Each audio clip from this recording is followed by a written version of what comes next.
Welcome to Quilting on the Side, the podcast where we uncover the secrets to turning your passion for quilting into a profitable side hustle. I'm Tori from the Quilt Patch by Tori. And I'm Andi from True Blue Quilts. And together, we're your co-hosts on this exciting journey of creativity, entrepreneurship, and all things quilting. We're here to help you navigate the world of quilt pattern design, course creation, digital marketing, and running an online quilt business. We've been through the ups and downs ourselves, so we know what it takes to make money from your favorite hobby. That's right, Tori. We're going to share our experiences on how we've grown our businesses while balancing family with other paying work responsibilities. It's not always easy, but it's definitely possible. Hello, friends. Welcome back to this episode of Quilting on the Side. We're in the midst of the holiday season, quarter 4 of the year, and there is a lot going on. But I wanted to give you a gentle nudge, friendly reminder that it's time to do some year-end maintenance in our business. So what does that look like? Just to make things easy as we wind down in the end of the year. Hopefully you're making lots of holiday sales, but set some time aside at the very beginning of the year so that you can do an inventory count. This is something that I was not real good at when I started in terms of keeping track of inventory, but over the years, I've gotten better at it. And if you have the documentation from year to year, it makes it that much easier. So I'm talking about physical products. A lot of us sell digital patterns, so there's nothing that you need to do there, obviously. But if you have printed patterns that you may take to in-person events, or, extra copies of your books, or some notions that you were purchasing for kits or supplies for student classes, those all need to be inventoried and accounted for. So it helps to just gather everything up in one place, and that way you can do an end of the year count and you are all set for tax time. And speaking of tax time, one of the best ways that I stay organized is with my financial spreadsheets from Paper and Spark. You can find a link to Janet's shop in the show notes, and she is my favorite resource for do-it-yourself bookkeeping. She has spreadsheets that are targeted for Etsy sellers, if you have your own website, for PayPal, all of the e-commerce platforms she accommodates with her tracking sheets, and they're such a great resource. She also offers some group coaching and classes at the beginning of the year to really help you get set for tax time. I cannot speak highly enough of Janet over at Paper and Spark, so I hope you check her out. Now, speaking of those spreadsheets, take some time over these last few weeks of the year to get all of your bookkeeping in order. And this can carry over into, January, because you do have some time to get ready for tax season. But it's nice to have everything all buttoned up and tidy and neat at the end of the year. So one of the fun things that I like to do, helps me stay motivated, is Financial Fridays. And if I just mark an hour off on my calendar, focus time there, I love the alliteration with the F's, and I can just go in, download a statement from my bank, reconcile everything, get all my income and expenses tracked. And if you did that, now through early part of next year, you'd be caught up. I tend to fall behind, but it doesn't take me too long to get caught up doing just a month at a time. So that will keep your finances in order. And obviously, this is a good time to reach out to any accountants or tax professionals. We are not experts. So please do your own research, your due diligence for your own state, because things vary with sales tax and reporting requirements and everything. So get in touch with a professional and just have them look things over to make sure, each give you that peace of mind when you are coming up on the end of the year. And one of the key indicators is, what are those products that give you the most return on investment? ROI is one of those great business buzzwords. But you definitely want to see what's giving you the biggest boost in your business, and then you can do more of that. So analyzing some of those numbers, where did you spend the most money? Are there areas that you need to cut back on for next year? Were there events that you thought would be a wonderful exposure, profitable event for your business, and they really didn't turn out that way? Make a note now so that when you do your yearly planning, you can focus on the things that are really changing the bottom line and bringing us those profits.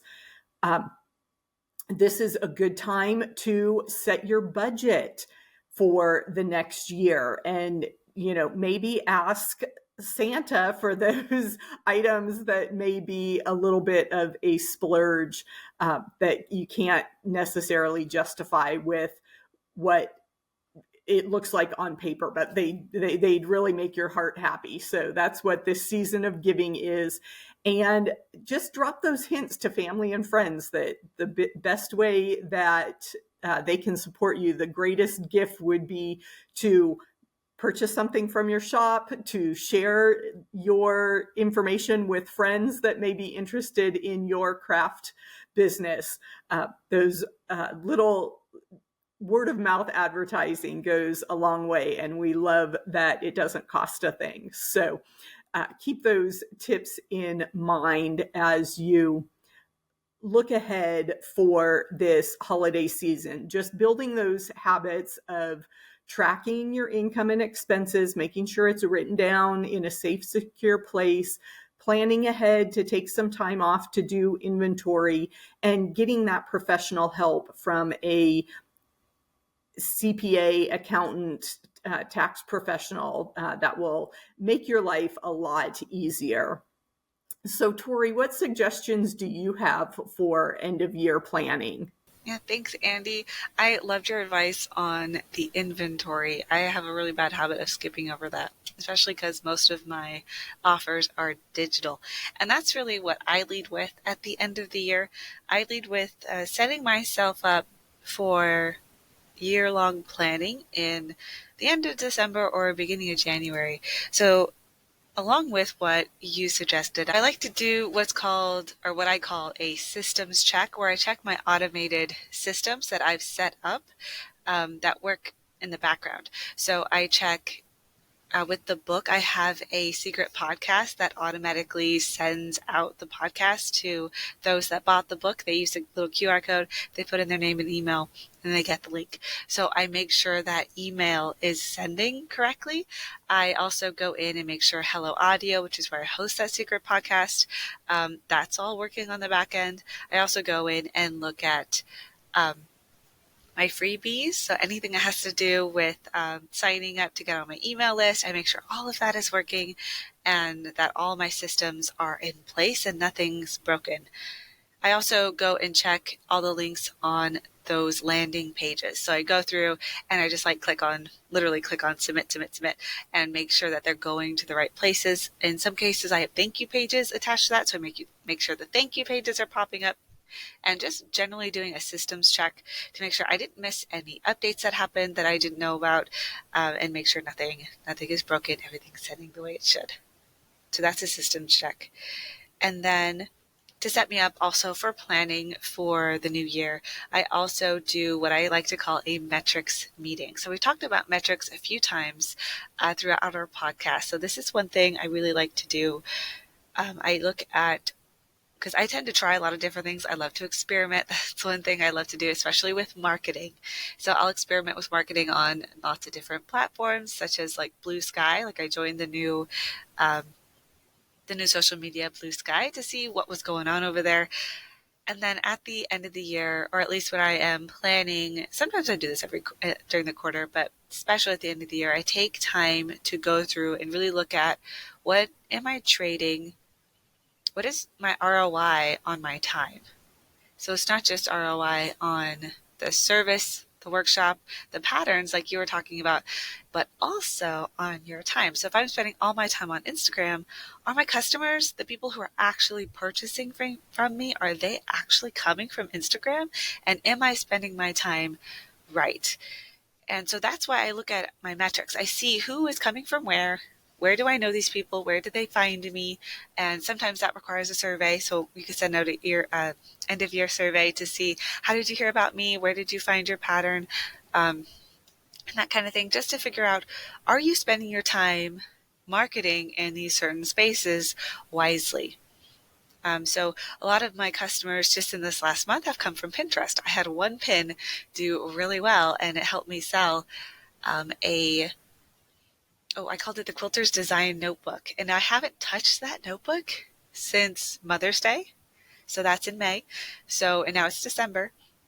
And I haven't sold anything between May until the 1st of December.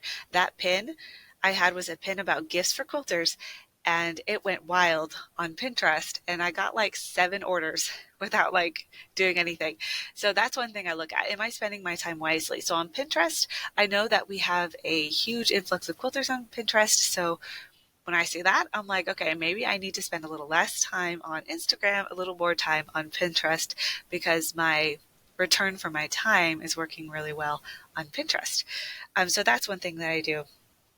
And then I decide, if it is working well, is this something I'm going to keep doing, or is this draining too much out of me?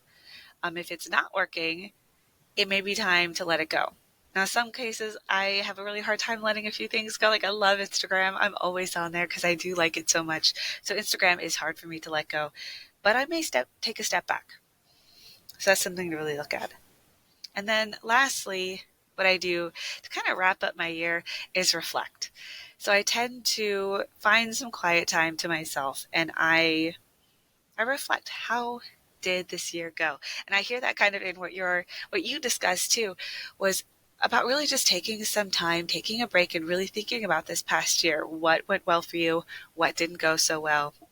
But not so much as ready to plan yet, but just give myself time to reflect, brainstorm, rest a little bit so that I'm ready to plan for the new year. And that's really what my goal is by the end of the year, is just, what have I got going on? What worked this year? What didn't work this year? It just kind of follows that whole theme. And then so when January comes, or whenever we do our yearly planning, I can really come at it with a clear mindset and be ready to plan for the next year. Yeah. Oh, and then I also wrote down, I brainstorm solutions. So sometimes I just dump a bunch of ideas down, but I don't come back to it until it's time to plan. And then I can go through those ideas and see, which one can I actually make happen? Which one can be a reality? But I do want to give myself time to dream big, reflect, rest, so that I can come back strong for the new year. So thanks again, Quilting on the Side community, for tuning into this podcast. If you are interested in getting more helpful resources, some behind the scenes content, you can join us on Patreon for less than my order at Starbucks. And don't forget to do a little quilting on the side. What a great discussion. If you enjoyed this episode of Quilting on the Side, please leave us a review on whichever platform you're listening. It can be iTunes, Spotify, or even our YouTube channel. And hit the subscribe button so you don't miss our next chat. Until then, remember to have fun in your business and do a little quilting on the side.